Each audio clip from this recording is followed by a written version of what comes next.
Good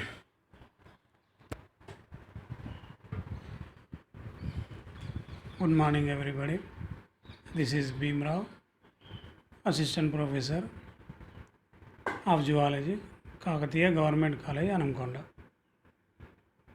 Today we discuss about the general characters of the Annelida, phylum Annelida.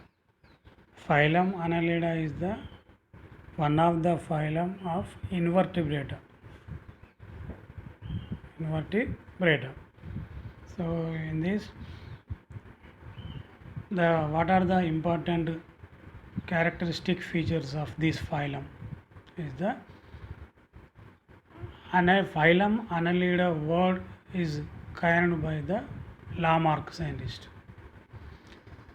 and George Cuvier scientist can separate the annelid worms from other invertebrates, and Annelida word is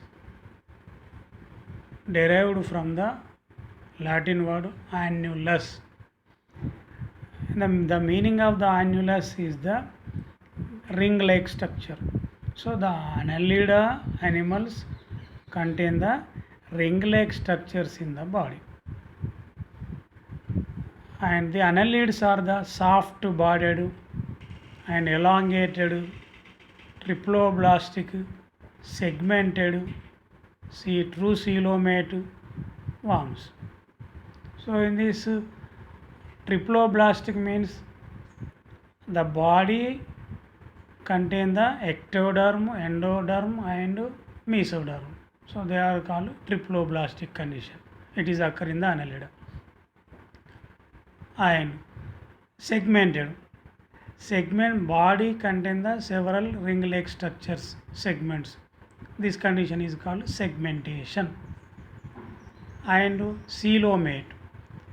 The space between the body wall and alimentary canal. The space between the body wall and alimentary canal is called coelom. So it is derived from the splitting of the mesoderm. So it is called true coelom. True coelom. They are called true coelomates. These annelids exhibit the bilateral symmetry. So what do you mean by the bilateral symmetry? Bilateral symmetry is the, if you cut the one animal on the one plane only, it gives the two identical halves. For example, you take this, if you cut the human being this anterior to posterior through this plane, it gives the two identical halves, mirror images. So this condition is called bilaterally symmetry, bilaterally symmetrical animals, and they exhibit the organ level of organization. You see the from the protozoa, they are the unicellular. Porifera, they are the multicellular. Coelenterata, they exhibit the tissue level of organization. And Platyhelminthes also they exhibit the organ level of organization. So Annelida is also exhibit the organ level of organization. And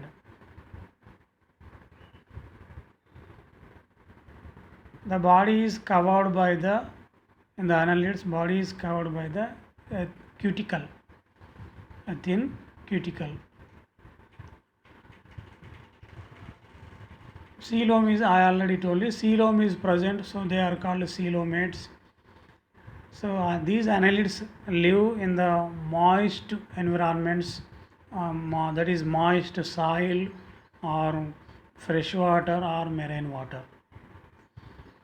And some of these animals live in the tubes, tubicola example, tubes, and they move through the parapodia or chitinous setae.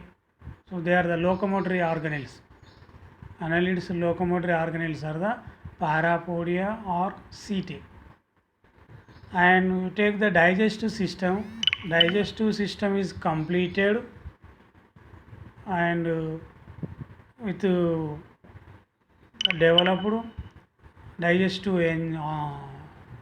glands, and the alimentary canal is straight from mouth to anus, and this extracellular digestion is takes place in the annelida.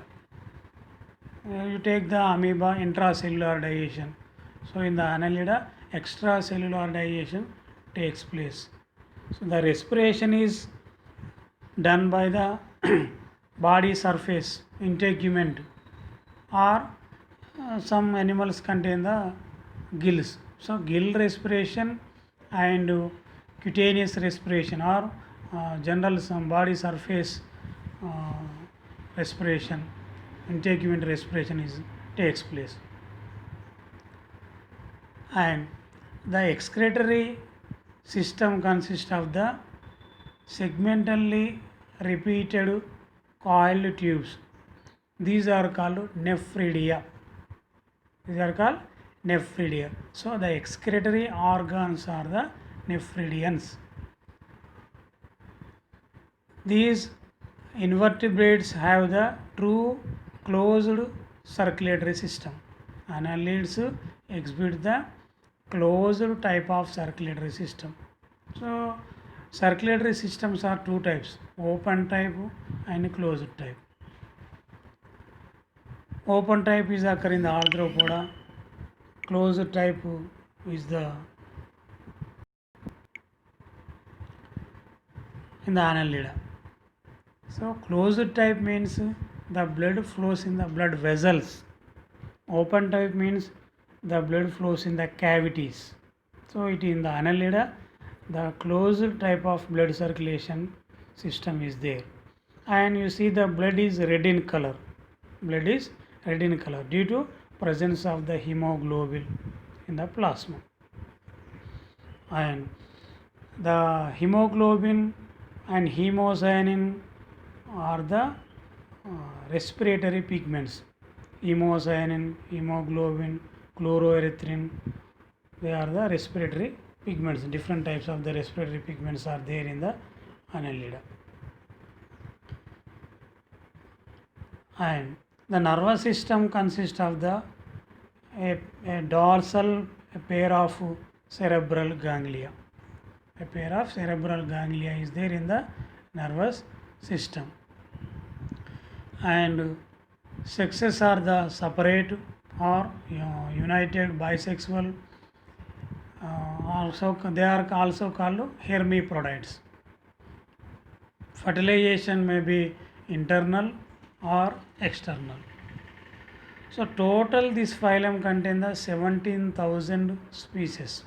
17,000 species are there.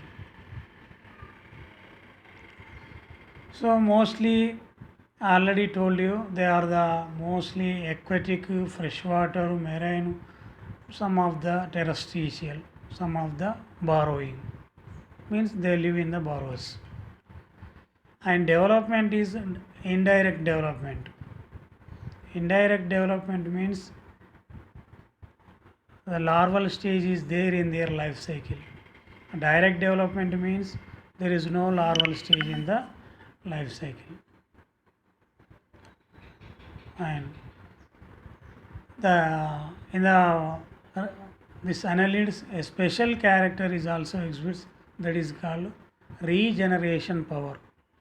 Regeneration power means if you cut the animal in any part, the remaining part can develop their own individual. So this type of power is called regeneration. Best example is the poriferans. So highest regeneration is occur in the poriferans. So in this also regeneration power is there in the annelida. And examples are the earthworms, leeches, lugworms and polychaetes. So you see the in the figure. So this is the best example in our syllabus is the leech. So it contains the 33 segments and 108 subsegments. So in this annelids, the segmentation or the number of segments is constant. For example, you take the leech, 33 segments are there. So then you go to the classification.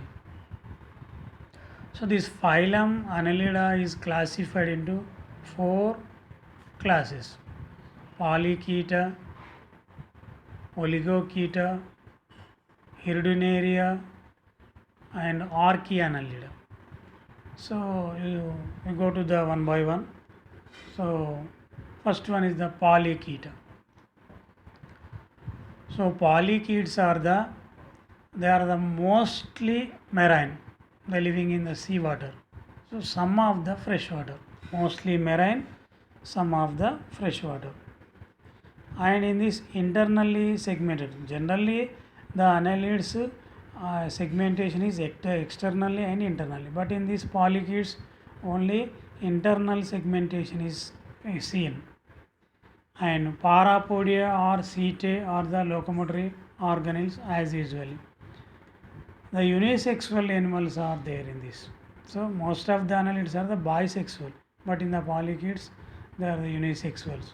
External fertilization is occur in these polychaetes. Best example is the Nereis. And the second one is the Oligochaeta.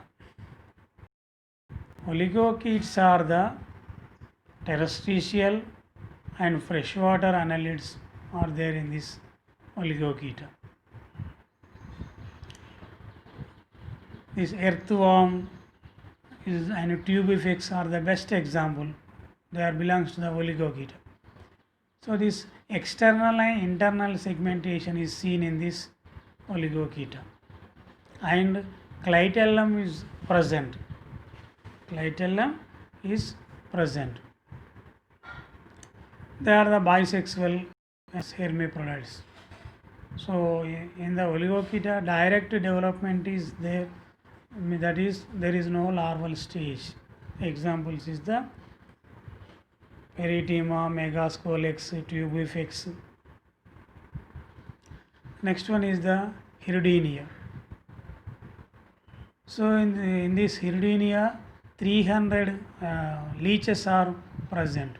The best example is the Hirudinaria granulosa, commonly called as Indian cattle leech.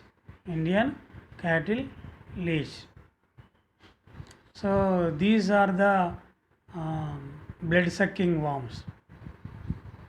Blood sucking worms called scavengers. And only external segmentation is seen in this Hirudinaria or leeches. So body segments, number of segments is constant, and they are the ectoparasites. They suck the blood from the vertebrates, and these contain the 2 types of the suckers. One is the anal sucker, anterior sucker, another one is the posterior sucker. The anal sucker situated at the mouth, it is useful for the attachment of the higher vertebrates, and posterior sucker is made up of the 7 segments, last 7 segments. So it is play a vital role during the blood sucking. And the direct development is there, no larval stage. Example is the Hirudinaria granulosa or Indian cattle leech. Next one is the Archaeannelida. Archaeannelida. These annelids are the most of the annelids are the marine. These are the unisexuals, and indirect development takes place. Means larval stage is there. So trochophore larva is present in the Archaeannelida. Roquefort larva is there in the Archaeannelida. Example is the Polygardius. So you can see the figures in this. So this is the examples of the Archaeannelids, Polygardius, and this is the examples of the Hirudinea, leech. So this is the examples of the Polychaeta.